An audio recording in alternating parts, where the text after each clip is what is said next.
Pierre Redon rencontre la prud'homie. Il parle de quoi? Eh bien de Sanary. Quand Stella Maris croise Gabriel Péry, il parle, c'est sûr, toujours de Sanary. Y a de quoi dire ici, ici. Y a de quoi dire sur notre Sanary. Y a de quoi faire ici, ici. Y a de quoi faire dans notre paradis. Et M. Brun, dans l'équipe. Eh oui, M. Brun, Monsieur Brun, il n'arrive pas à se lever. Il a un certain âge. Ah oui. Il a un certain âge, c'est pour ça. Ah, c'est le plus jeune. C'est le plus jeune. C'est le plus jeune. Mais c'est... Il vient de 61, il vient d'avoir la retraite. 30 ou 35 tonnes par mois de pommes de terre. Un cervé pétard, en fait. Le fameux pétard. Ah, pétard, il a commencé avant la guerre, et tous ses enfants, l'été, ils faisaient les plages. Ils avaient un panier de frites, et ils vendaient les frites. Et tous ces enfants, ils ont tous passé, hein, en commençant par l'aîné, nous, et puis tout. Ben, le poissonnier, là, mais il faisait les frites. Pétard, avec son matelot, Chéri Revest, Jeannot Revest. Ils arrivaient des sardines, ils mettaient le bateau en pavère, et ils démaillaient pas. Ils allaient boire un coup au rouge, ils déjeunaient, et ils redescendaient. Et tout le monde attendait, ils ne montaient pas dans le bateau. Et après, les gens aidaient à démailler. Le grand-père de Chichi. C'est le grand-père de Chichi, là. Daniel, qui fait toujours les beignets, c'était son grand-père. Il est arrivé à Sanary, il était dans la marine. Et finalement, il est resté ici, quoi. Bon, il a connu, bien entendu, ma grand-mère, et il est resté ici. Voilà. C'était un matelot, quoi. Et l'hiver, il faisait la pêche. Il calait souvent des palangres pour attraper des congres. Ah, je ne sais pas ce qu'il faisait. Ouais. Et puis là, à 11h midi, il faisait autre chose. Non, mais ça, on ne peut pas le dire. Voilà. Il aimait bien faire les apéros, tout ça, déjeuner chez Marraine. C'est une figure de Sanary, quoi. Le beignet, c'est un peu provençal, hein. Bon, ils le font à l'Estac, ils le font à Toulon, et lui, il a lancé ça. Mais il travaillait autrement que nous, hein. C'est bien entendu, il travaillait dans les grosses bassines avec encore le chauffage comme les civeuses, tout ça, l'ancienne, vraiment l'ancienne, quoi. Hein. Parce que justement, c'était un bon cuisinier. Et même des fois, il faisait des gueuletons au Rouveau. Alors il y en avait un qui s'appelait Auguste, je ne sais pas si vous en avez. Auguste, c'est un vieux sanarien. Et ils s'associaient tous les deux pour faire des bouillabaisse, des machins comme ça. Oui, entre-temps, il faisait le pêcheur, mais il avait des matelots, quoi, qui pêchaient pour lui. Il avait acheté 2 bateaux et il les faisait mener par monsieur Louis Revest, Jean Revest, qu'on appelait Chéri.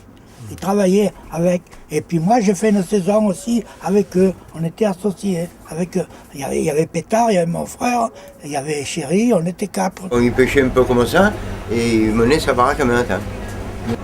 D'abord, quand la baraque a brûlé, c'est un truc qui déjeune à Marraine, et on lui a dit Pétard, la baraque le brûle. Lui, il a dit, eh ben laisse brûler.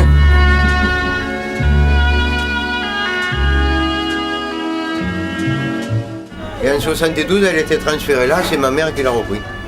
Dans l'appellation, chez nous, son père, il a cédé la baraque, elle l'a reconstruit là, avec l'autorisation qu'il a fallu, au temps de Brunel. Mais je ne sais pas pourquoi on l'appelait Pétard. Après, il avait un fils qu'on l'appelait Pétardon. Et puis il avait une fille qu'on appelait Pétola. L'emblématique Joe Pétard habitait cette maison ici, là, au numéro 11.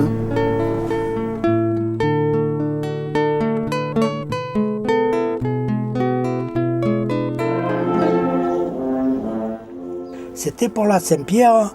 Et alors, bien entendu, il y avait de l'animation dans la rue, vous voyez. Alors, moi, il me vient une idée, parce que, alors, en plus de ça, les vieux pêcheurs, plus ou moins, ils étaient tous boiteux. Je ne sais pas pourquoi, ou si c'était, ils boitaient. Alors, en face, il y avait la plaque de la prud'homie. Moi, je dis à Nénette, la femme à Francis, dis, donne-moi un carton et un crayon. Alors, je marque rue, des pieds de beurre et des jambes de miel. Oh, ça fait un scandale. Hein. Les pêcheurs l'ont pris mauvais. Nous, tu parles si on rigolait. On a rigolé. Ah, ça avait fait le tour de Sanary. Rue des Jambes de Miel de Pierre-de-Beurre. Oh punaise, il avait craint les pêcheurs. Bien entendu, ils n'ont jamais su que c'était moi. Hein. On disait, Alexandre, d'où ça vient ça? Alors il disait, il y a quelques siècles, nos aïeux, ils ont repoussé les Arabes, après ils ont fait le tour par Poitiers, et ils se sont fait arrêter par Charles Martel, là, je sais pas. Mais nous on les a arrêtés ici, c'est pour ça qu'ils nous ont donné le nom de la plage. Et la plus grosse bête que vous avez tuée Ça a été la bonbonne de 20 litres. Moi, ça me fait plaisir que par exemple, il y a beaucoup de gens qui viennent à Sanary.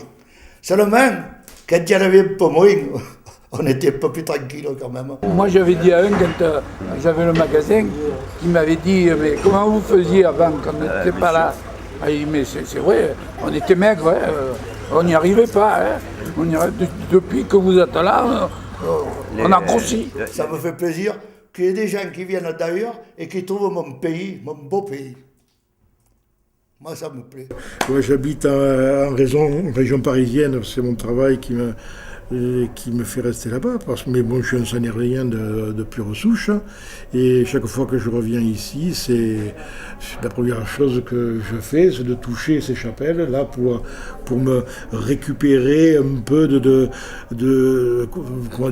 ces ondes bénéfiques hein, qui vont quelque part me revigorer, me ressourcer.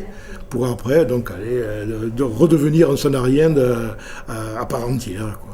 Moi, c'est une vie que j'ai adorée. Et simple et bonne. Moi, je sais que j'aurais à refaire ma vie, mais c'est ce que je referai. C'est quelque chose qui a été merveilleux pour moi. Enfin, c'était une autre époque, une autre façon de vivre. Ben, on était heureux quand même. Maintenant, si on demandait à des jeunes de faire la vie qu'on a menée nous, il n'y en aurait pas beaucoup qui le feraient. Je regrette d'ailleurs que l'évolution ne se fasse pas dans ce sens, où il n'y ait pas des jeunes qui reprennent l'agriculture telle que je l'ai connue ces dernières années. Quoi. Je crois qu'il est important qu'on n'oublie pas d'où tout ça arrive, d'où tout ça vient, comment ça a vécu l'histoire, parce que il s'est passé des choses importantes. Quand on voit le port de Sanary maintenant, on a un peu tendance à oublier qu'à une certaine époque, il y a des gens là, qui ont vécu d'une façon qui est peut-être, j'avais envie de dire authentique, plus fidèle à la vocation des lieux.